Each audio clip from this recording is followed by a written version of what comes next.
Okay, let's dive in. Today, we're tackling something really fascinating, this intersection of ancient philosophy and cutting-edge military tech. Yes, this idea of using Kautilya's Arthashastra, a text that's, what, over 2 millennia old? Exactly. Using that as a guide for managing artificial intelligence in modern strategy Yeah. sounds almost paradoxical, doesn't it? It really does. But that's the core mission here, right? To see if this ancient concept, Anvikshiki, can help us maintain, human control and wisdom in this age of increasingly powerful machines. That's it. Our source material really hones in on this, arguing that, well, to keep intellectual autonomy, to make sure the human commander stays firmly in charge. We actually need to look back. Precisely. The idea is that this classical philosophy isn't replaced by modern analytics and AI, but actually complements it. We're not just looking for faster processing. Wow, it's deeper. It's about finding a path to genuine strategic wisdom. And that path, according to our sources, is paved by this concept, Anvikshiki. Can you unpack that a bit? It's more than just critical thinking, I gather. Oh, much more. It's often translated as the disciplined science of inquiry. Think of it as a really systematic way of reasoning. It's grounded in philosophical reflection, definitely, but also in ethics and very practical, rational analysis applied to real-world problems of governance and security.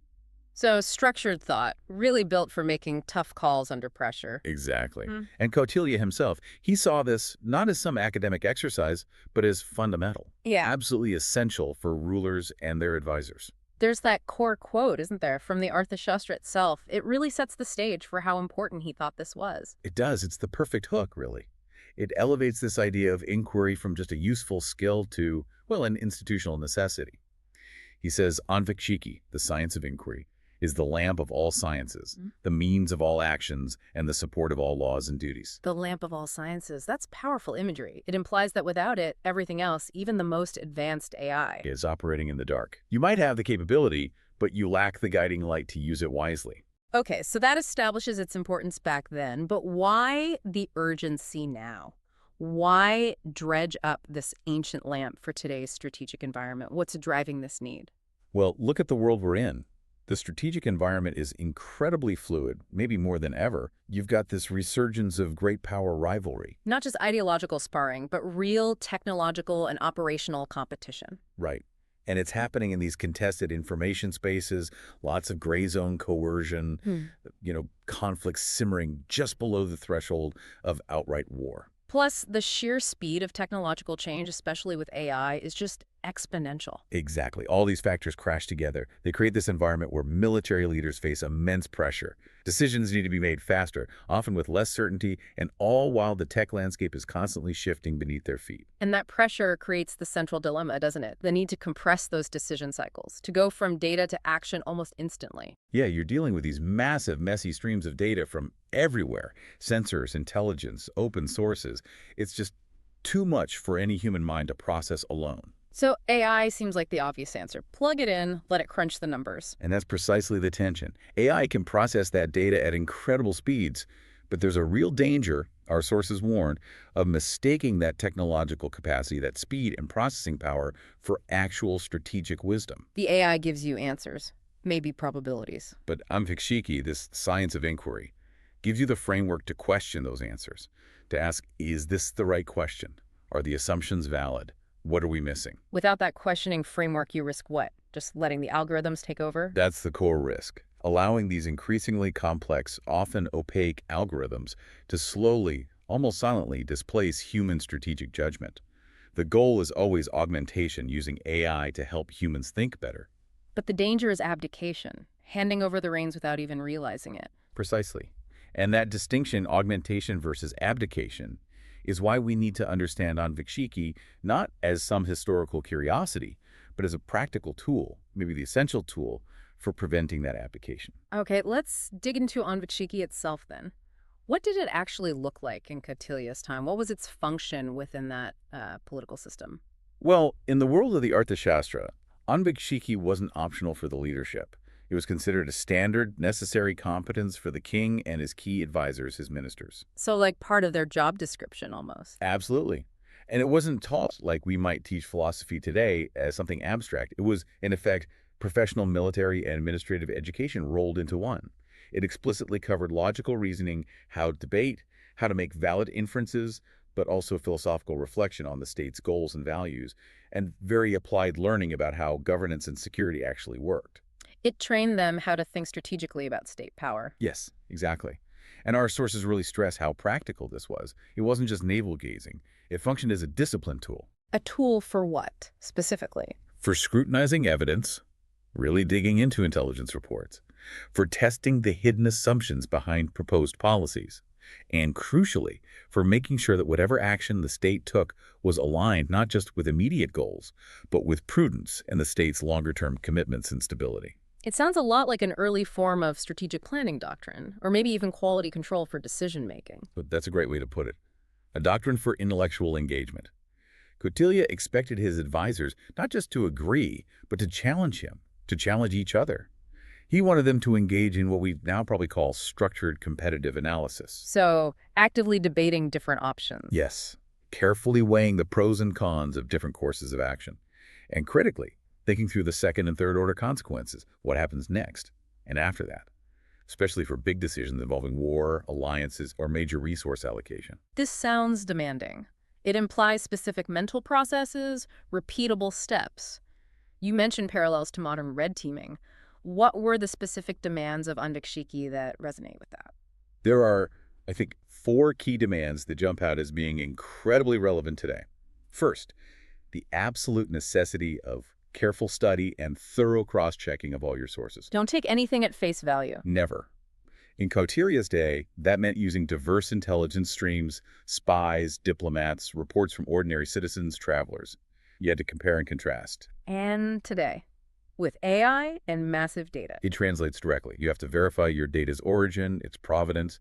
You need to cross-reference what the AI is telling you against other sources, human intelligence, historical patterns, expert judgment. You can't just trust the feed. Okay, so check your sources. What's next? Second, you have to probe deeper into the motives behind the information. Kautilya was acutely aware that information is rarely neutral. It always serves someone's agenda. The bias of the source, the informant's loyalty, maybe even deliberate deception by an adversary. Exactly. And applying that to AI today means probing the motives embedded in the data itself or the algorithm. Was the training data biased? Are the metrics the AI is optimizing for actually aligned with our strategic goals? Or are they serving some hidden, maybe even unintended agenda? The inquiry has to focus on the why behind the data, not just the what. That leads naturally to the third point, I imagine. Context is everything. Absolutely. The third demand is appreciating that political context shapes everything: threats, opportunities, the meaning of data. A purely technical assessment, say analyzing an adversary's missile range, Is useful, but limited. right, without understanding their political will to use it, their internal stability, their alliance commitments, that technical data point is tactically interesting but strategically almost meaningless.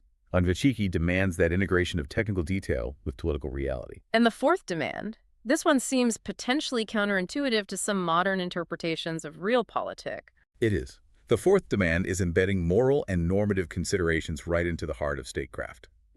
Kautilya wasn't naive, far from it, but he explicitly warned leaders against making choices that might offer quick, short-term gains, a tactical victory, a temporary advantage. If those choices generated significant long-term instability or eroded the state's legitimacy or the people's trust. Precisely. He valued prudence, defined often as long-term strategic stability, as a vital check on grabbing immediate, potentially self-destructive advantages. Ethics wasn't separate from strategy. It was integral to durable strategy. So if you bundle all those demands together, cross-checking sources, probing motives, contextualizing, considering ethics, it's not just a skill set. It's an entire way of thinking, an intellectual posture. That's the perfect word for it. A posture. So if modern militaries want to bring AI in effectively, what specific intellectual habits does Anvikshiki tell us they need to cultivate, especially in their officers? They need habits that actively push back against our natural human desire for easy answers and certainty, and also against the technology's tendency to project that certainty. Like what? Well, first, cultivating comfort with what our source calls disciplined suspicion. This isn't just cynicism.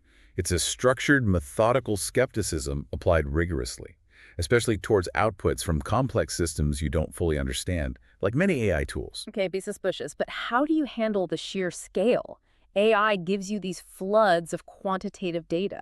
Which brings us to the second habit, the capability to synthesize quantitative and qualitative evidence. The AI might give you the numbers, the patterns, the probabilities, the quantitative snapshot. But that's not the whole picture. Not even close. The analyst, the commander, guided by this Anvikshiki mindset, must integrate that with the qualitative richness, the history, the culture, the nuances of local politics, diplomatic context. If your AI model spits out a 90% success probability for an operation, And the Anvikshiki-minded leader asks, okay, but what does history tell us about operations like this in this specific region against this kind of opponent? What are the cultural factors the model doesn't see? exactly, it's that fusion. And the third habit, which underpins the others, is developing an acute awareness of the limitations. Limitations of everything, models, data, doctrines, theories. Nothing is perfect. Everything has boundaries. Know what your tools can't do. Precisely. You have to constantly probe for those boundaries. Where does the model break down? What assumptions is it making that might not hold true? This is the intellectual humility that Kautilya demanded. So this posture, discipline, suspicion, synthesis, awareness of limits is essentially the mental groundwork needed before you even let AI into the strategic decision room. It's the necessary precursor, yes. Our sources argue it's the absolute prerequisite for using AI sensibly in strategy.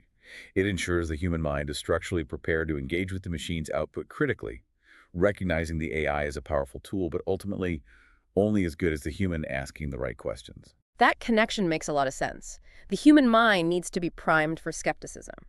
Now, let's shift focus to where AI is arguably making its biggest strategic impact already, modern net assessment. Right, net assessment. It's such a cornerstone practice for any serious military or strategic institution. Can you briefly define it for us, just to make sure we're all on the same page? Sure. At its core, net assessment is the systematic comparative evaluation of the balance of power between competitors over the long term. It's not just counting tanks or ships. No, it's much broader. It looks at the whole picture. Evolving technology, yes, but also military doctrine, training, logistical capacity, economic strength, political will, alliances, societal cohesion. It tries to understand the dynamic balance across all these dimensions. And it has to be comparative, looking at your strengths and weaknesses relative to your adversaries. And long-term focused, sensitive to uncertainty. Exactly. It's how nations try to map potential future strategic landscapes and justify major investments in defense capabilities or shifts in posture. And because it inherently deals with complexity and uncertainty over time, it's become a prime area for AI application. So what are the big advantages? What powerful benefits are AI tools bringing to this traditionally very human-intensive, often slow analytical process? The benefits are pretty significant, and they really change the scale and speed of what's possible. First, AI enables massive data fusion, often in near real time. So pulling together all those disparate data streams we talked about earlier? Precisely.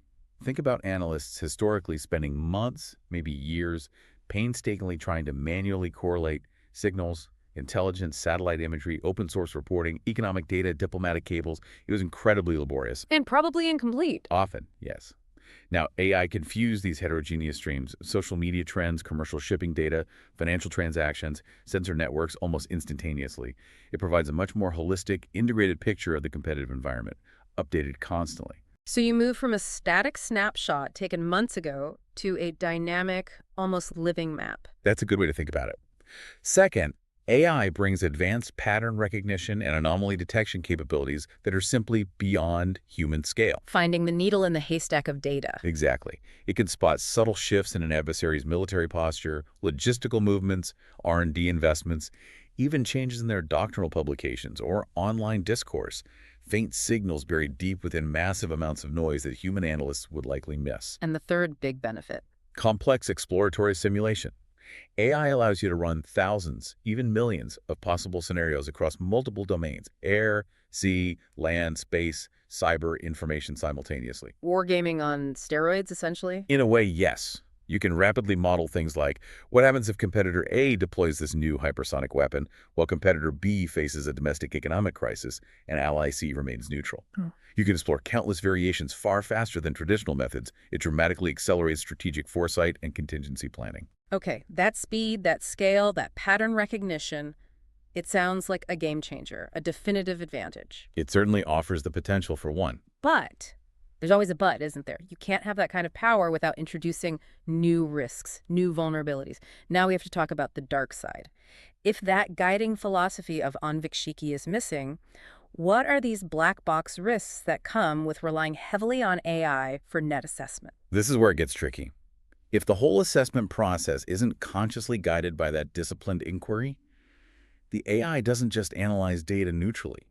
It can inadvertently, or sometimes even by design, magnify existing human biases. Oh, so? Well, it's trained on data reflecting past actions and assumptions.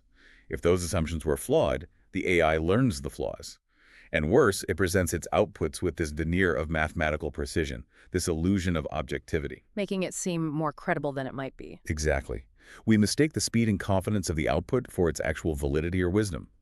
Our sources highlight 4 specific major vulnerabilities that strategic leaders absolutely must grapple with. Okay, let's break them down. The first one relates to the nature of the algorithms themselves. Algorithmic opacity. Right. This is a huge challenge, especially with deep learning models. These AI systems can become so complex, with so many layers and parameters interacting in nonlinear ways, that their internal logic becomes effectively inscrutable. A black box. Precisely. Even the data scientists who build them might not be able to fully explain why the model reached a specific conclusion or weighted certain factors so heavily. So if the strategic team using the AI's output can't interrogate the underlying assumptions. Like if the model implicitly values, say, offensive speed over defensive resilience without stating it. Exactly. Or if it assumes certain alliances will hold firm based on historical data that's no longer relevant. If you can't see those embedded assumptions and value choices, the strategic advice the model generates is fundamentally suspect, potentially dangerous. Opacity hides critical judgments. And that hidden nature plays right into a known human weakness, doesn't it? Automation bias. It does, unfortunately. Automation bias is our well-documented tendency to overtrust and, frankly, get intellectually lazy with outputs from automated systems, especially complex ones. Because the computer said so. Pretty much. People just stop questioning the data as rigorously. An analyst sees an AI output that says, probability of adversary attack, 85%. And there's a strong cognitive pull to anchor on that number, to accept it, and maybe spend less time looking for contradictory evidence or alternative interpretations. So it systematically erodes that critical human oversight, the very thing Anvikshiki demands we maintain. Correct. It makes us passive recipients rather than active interrogators of information. That sounds bad enough on its own. But we have to assume our adversaries know about these vulnerabilities too, right? Which brings us to the third risk. Adversarial manipulation. This is a really serious and constantly evolving concern, especially in the context of net assessment. Sophisticated adversaries understand that AI systems are data hungry. They learn from the information they're fed. So they can try to poison the well. Exactly.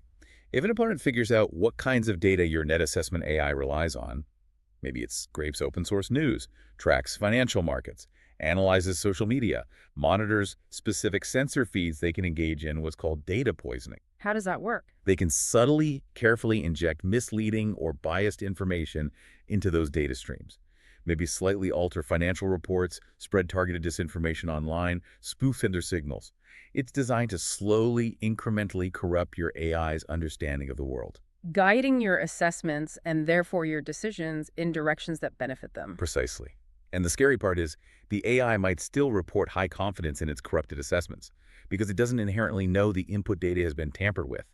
They essentially weaponize your own analytical tools against you. By manipulating the reality your AI perceives. Wow. Okay, and the final key vulnerability. The danger of overfitting to historical patterns. Meaning that AI gets too good at recognizing the past. In a sense, yes. AI models are inherently backward-looking. They learn patterns from the data they were trained on, which is historical data. They become very good at predicting events or scenarios that closely resemble things that have happened before. But the future isn't always like the past. Exactly. So when decision makers are confronted with a truly novel crisis, something genuinely unprecedented, a strategic black swan event, maybe a completely new form of hybrid warfare, a sudden technological leap by an adversary, or an unexpected internal collapse of a major power. The AI might actually be misleading. It very well could be. It will try to interpret the novel situation through the lens of its historical training data. It might try to force the new, unique event into an old, familiar pattern. Leading to a strategically irrelevant or dangerously delayed response. Right, because the AI's recommendation is based on an obsolete model of reality.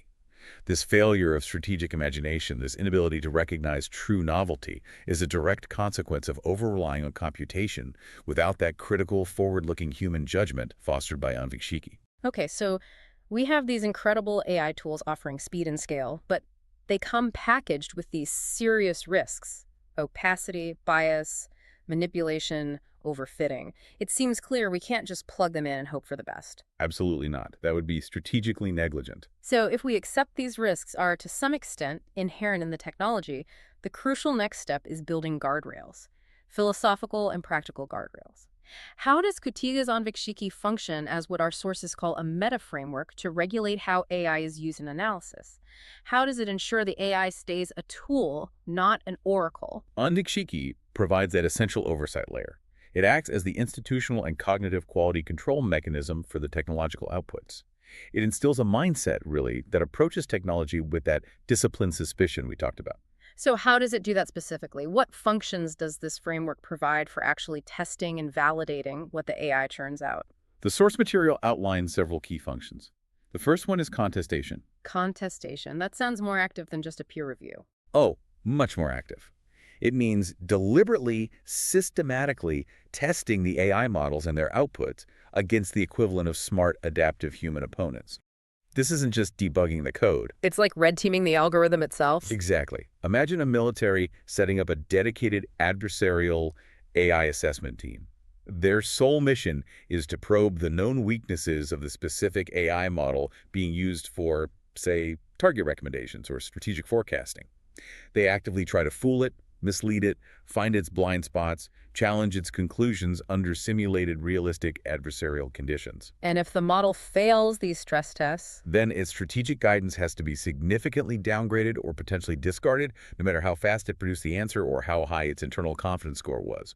Contestation grounds the tech in adversarial reality. Okay, so actively challenge the outputs. What's the second function? Hypothesis generation. This directly counters the tendency of the black box to present a single, seemingly definitive answer. Don't just accept the first conclusion. All right, Anvikshiki insists on institutionalizing the demand for multiple competing hypotheses.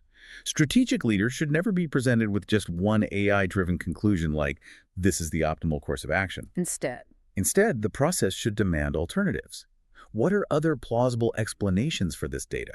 What are different ways this situation could evolve?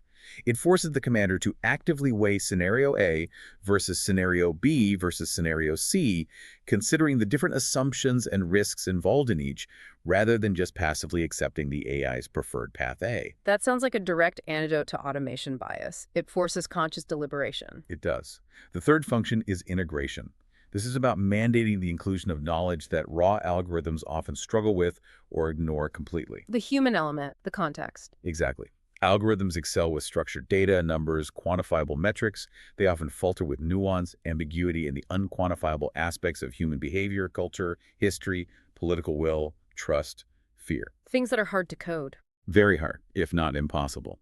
So Anvikshiki demands the mandatory integration of deep historical understanding, relevant cultural context, and sophisticated regional political knowledge into the assessment process. So the AI might tell you how many ships an adversary has. But the human expert, guided by Anvikshiki, integrates that with why they might use them, what their domestic political constraints are, what historical precedents exist for their naval actions, how their culture views maritime power. That synthesis of quantitative data and qualitative judgment is crucial and must be structurally enforced. Which leads to a really profound point the sources make. Net assessment, especially when dealing with complex strategic futures, isn't just a data crunching exercise. It's fundamentally an interpretive practice. That's a key insight. It's not just about finding the correct answer in the data. It's about constructing the most plausible, strategically relevant interpretation of uncertain, often contradictory information. And that interpretive act must consciously incorporate contestation, transparency about the assumptions being made, and clear ethical boundaries. Applying human strategic sense, rooted in values like prudence, to the raw output of the machine. Yes. That interpretive practice, disciplined by inquiry, is what Anvikshiki aims to cultivate.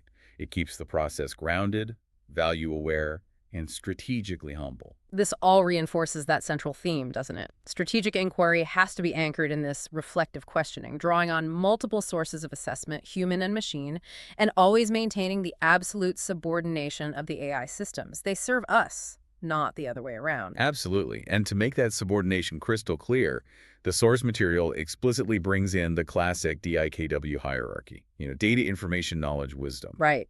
Data is raw facts, information is organized data, knowledge is contextualized information. And wisdom is applying judgment, ethics, and foresight to that knowledge.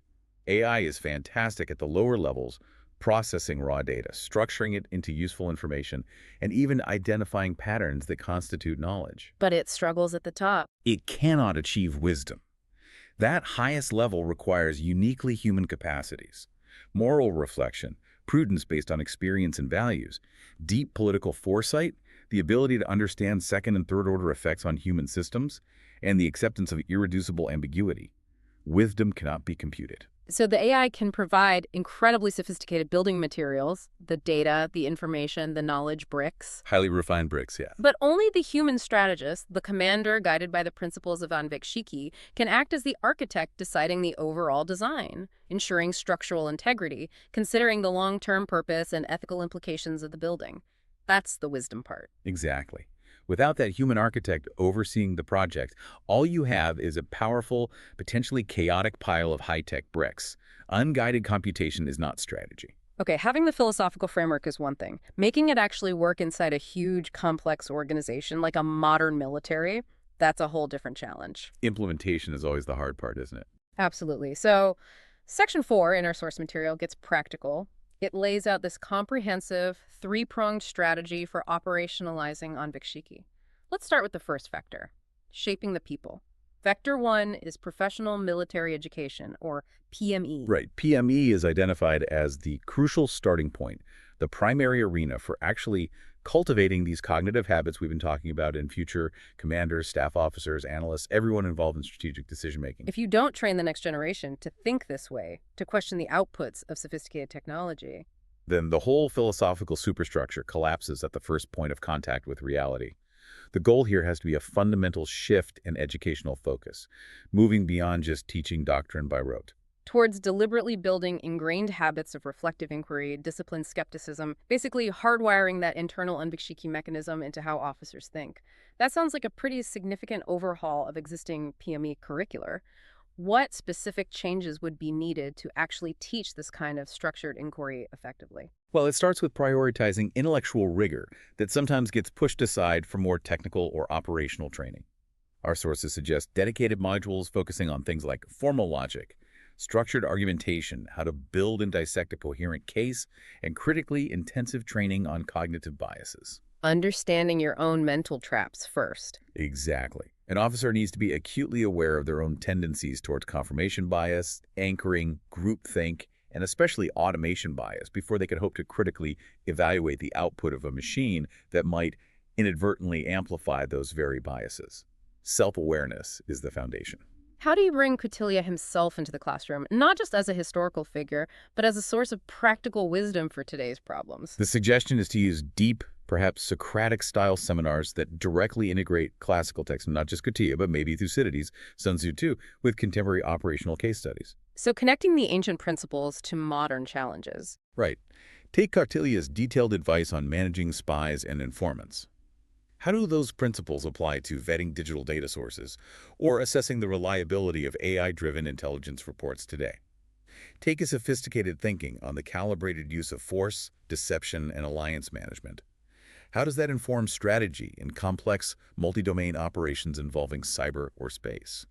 Treating the Arthashastra less like a history book and more like a living field manual on managing uncertainty and institutional dynamics. Precisely. And then there's the crucial behavioral component in training, the single most important measure maybe to ensure leaders maintain that intellectual autonomy. What's that? Designing exercises and simulations where AI-generated assessments or plans are not just presented for review, but must be actively challenged, questioned, stress-tested, and this is key, sometimes explicitly rejected, based on reasoned human judgment, even if the AI presents a high-confidence score. So, normalizing the act of saying no to the machine. Yes. We need to normalize the expectation that a core part of senior leadership is interrogating technologically derived evidence, not just passively consuming it. The exercise shouldn't just be, here's the AI plan, now execute it. It should sometimes be, here's the AI plan. Now make the case for why we shouldn't follow it. What are its hidden risks? What alternatives are better? That validates and strengthens human agency. Okay, that sets the individual cognitive foundation. But the individual officer, however well trained, operates within institutions. These institutions need to support, not stifle, this kind of critical thinking. That brings us to Vector 2, net assessment and strategy institutions. Right. The argument here is that organizations like Defense Ministries' net assessment offices or strategic planning directorates need to become the institutional embodiments of Anvikshiki. Their very structure and processes should reflect this philosophy. Exactly. They need to be explicitly designed and empowered to guard against the perennial problems of institutional groupthink, confirmation bias towards preferred policies, wishful thinking, and unquestioning deference to technological solutions. Their job is to provide the tough, honest appraisals, even when the news isn't good. Even when it's politically inconvenient or complicates the preferred narrative or operational plan, they have to be the designated skeptics, the internal reality check. So how do you build that skepticism into the DNA of an organization? What specific structural designs or mechanisms are needed? Several things are proposed. First, deliberately cultivating genuine diversity of expertise.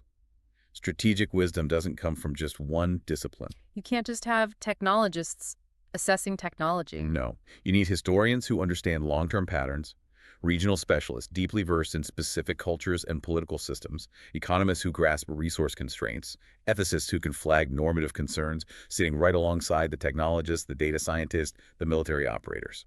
Assessments must be multidisciplinary to be strategically sound. Makes sense. What about internal processes to force critical thinking? Formalizing robust internal red teaming is crucial.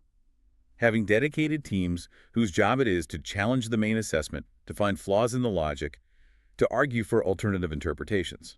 And this concept of pre-mortem assessments, that sounds intriguing. It's a powerful technique. Instead of just reviewing a plan and asking what might go wrong, a pre-mortem exercise starts by assuming the plan has already failed catastrophically, say 6 months down the line. You imagine disaster has struck. Yes. And then the team has to work backward from that imagined failure to figure out why it failed, what went wrong, what assumptions were invalid, what risks were underestimated. It's particularly good at surfacing hidden dependencies, especially unexamined reliance on fragile technological systems or flawed AI models. The sources also propose something called a formal Anvikshiki review for major decisions. How would that actually work? This would be conceived as a mandatory, standardized checkpoint for really significant decisions, major new weapons acquisitions, high-level operational plans, large investments in AI capabilities. A formal hurdle to clear. Right. And its specific, explicit purpose would be to surface and rigorously challenge 3 key things. 1, any underexamined assumptions lurking within the plan or the analysis supporting it, especially the implicit logic and models.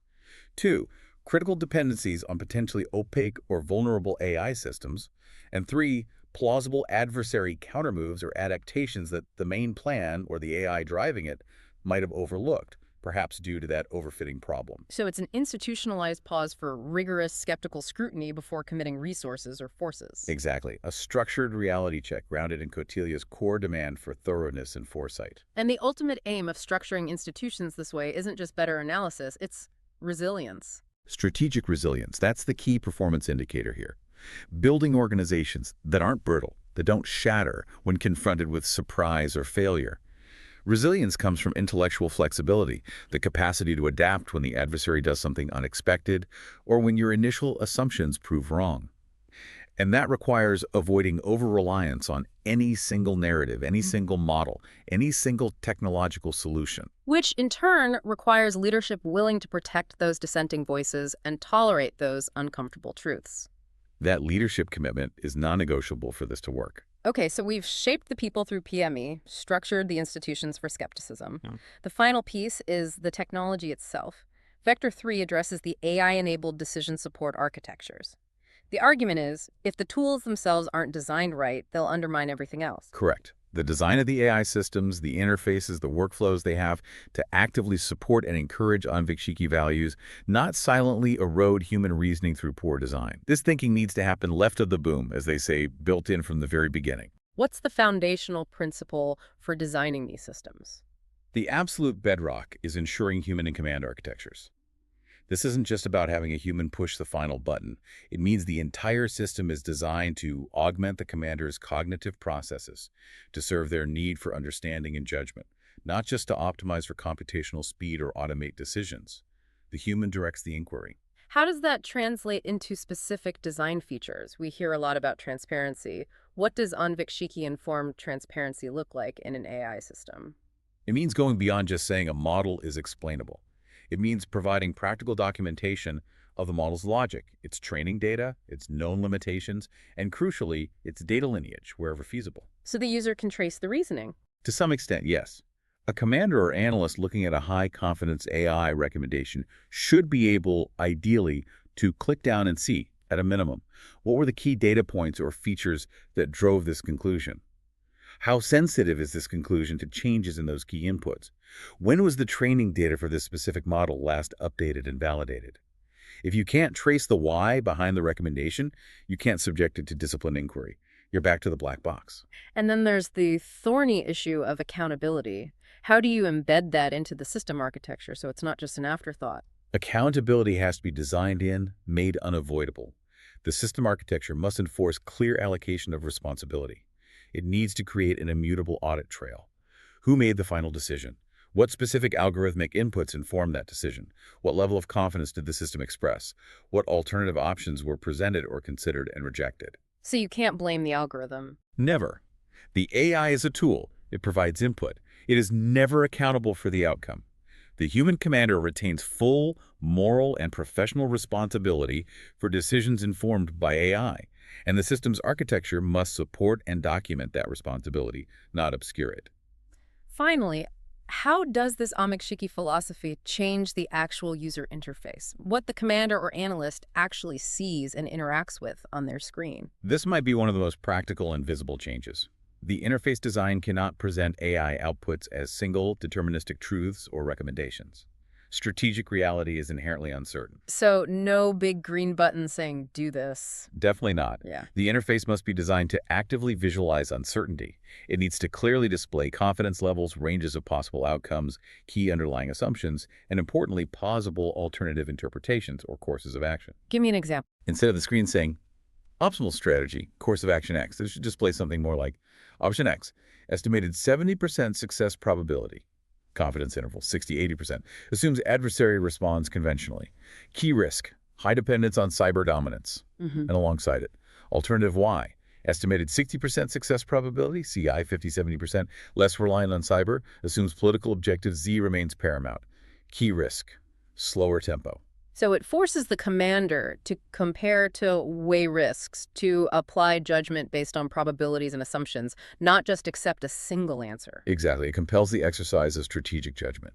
And ideally, the interface itself should prompt the Anvikshiki questions, maybe pop-ups or required fields asking, how was this output generated? What critical assumptions underpin this assessment? What are plausible alternative explanations for the observed data? How might an adversary exploit the assumptions inherent in this model? Building the inquiry process right into the workflow, prompted by the software itself. That's the goal. Yeah. Making disciplined inquiry the default mode of interaction with the technology. That's the heart of operationalizing the framework and the systems themselves. Okay, we've laid out this three-pronged strategy, shaping people, reforming institutions, designing technology. It sounds comprehensive, even compelling. But let's be realistic. Implementing something like this across vast, often change-resistant military bureaucracies, it's going to face headwinds. Oh, absolutely. Significant headwinds. Section 5 of our source material dives right into these challenges, the structural and intellectual resistance we should anticipate. And it notes, invoking Kautilya himself is a double-edged sword. It carries promise but also peril. What are the specific perils? How could citing Kautilya actually backfire? Well, one major risk they identify is selective appropriation, because the Arthashastra contains some pretty stark advice on espionage, deception, and the sometimes brutal necessities of statecraft. The ruthless realpolitik side of Kautilya. Exactly. There's a real danger that people might seize on those aspects to justify morally questionable actions or an ends justify the means approach, while conveniently ignoring Kautilya's equally strong emphasis on long-term stability, prudence, legitimacy, and the calibrated, restrained use of force. So cherry-picking the text to fit a pre-existing aggressive agenda. Precisely.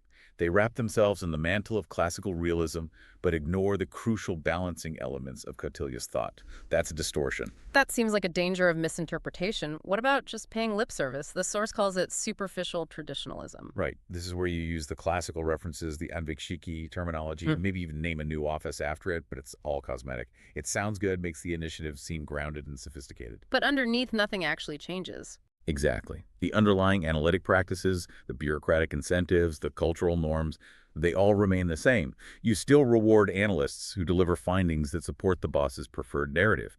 You still penalize those who bring uncomfortable, skeptical results. It becomes just window dressing, a fancy label on the same old bottle, not a fundamental shift in thinking or process. And then there's just the sheer inertia, the bureaucratic resistance. Big organizations, especially military ones, often value predictability, conformity, speed, efficiency. All of which can be antithetical to the kind of slow, careful, critical, and sometimes messy reflection that Anvikshiki demands. Bureaucracies tend to reward rapid compliance, ticking the boxes, producing reports quickly, deferring to established procedures, and often deferring to technology vendors who promise easy solutions. Whereas Anvikshiki requires pausing, questioning, debating, potentially slowing things down to get them right. That's the fundamental conflict. Embedding genuine critical reflection requires a significant cultural shift. And honestly, it requires leaders at multiple levels who are willing to actively protect dissenting analysis, even when it's inconvenient.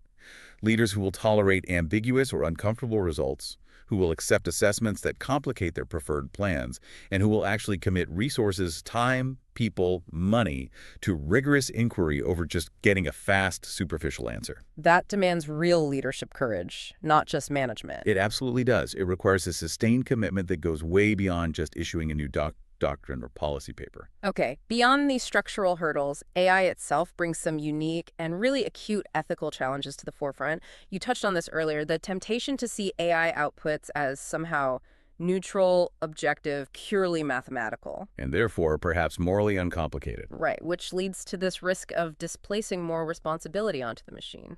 It's a subtle but incredibly dangerous psychological trap. When an AI system recommends a target list or suggests a course of action that carries significant risk of collateral damage, there's a temptation for the human decision maker to think, well, the algorithm calculated this as optimal, or the system minimizes predicted harm based on the data. It feels objective. And that feeling can subtly distance the commander from their personal moral accountability for the consequences. The algorithm made me do it, in effect. Exactly. And Anvikshiki, with its grounding in prudence and long-term consequences, demands we confront this displacement head-on. An Anvikshiki-aligned ethic insists that the human commander remains fully and inescapably accountable. Accountable for what, specifically in the context of AI? Accountable for the entire life cycle. How the AI was designed and trained was bias baked in from the start.